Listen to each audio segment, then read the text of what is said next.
चिया बनाउनको लागि हामीलाई दुध, पानी, चिनी, चियापत्ती भए पुग्छ। यदि त्यसमा अलिकति ल्वाङ, सुकमेल पनि थप्यौँ भने चिया झनै मिठो हुन्छ। त्यस्तै गरी वाक्यमा पनि निपातको प्रयोगले मिठास ल्याउन सकिन्छ।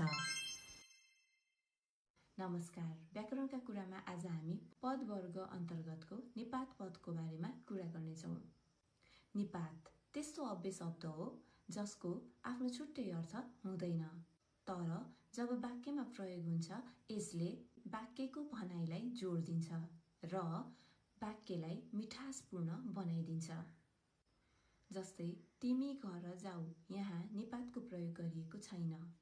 तिमी घर जाऊ ल, यहाँ ल निपातको प्रयोग गरिएको छ। जब यहाँ निपातको प्रयोग भएको छ तब यस वाक्यमा मिठास थपिएको छ। नम्र तरिकाले घर जानको लागि अनुरोध गरिएको जस्तो सुनिएको छ। उसको भोलि परीक्षा छ।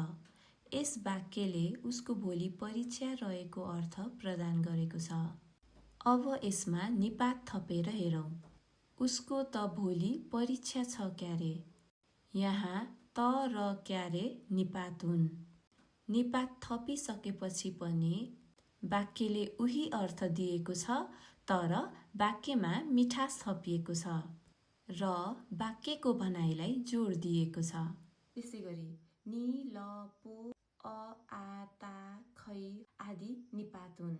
अब तपाईहरुको लागि प्रश्न रहेको छ। यस वाक्यमा निपात पहिचान गर्नुहोस्।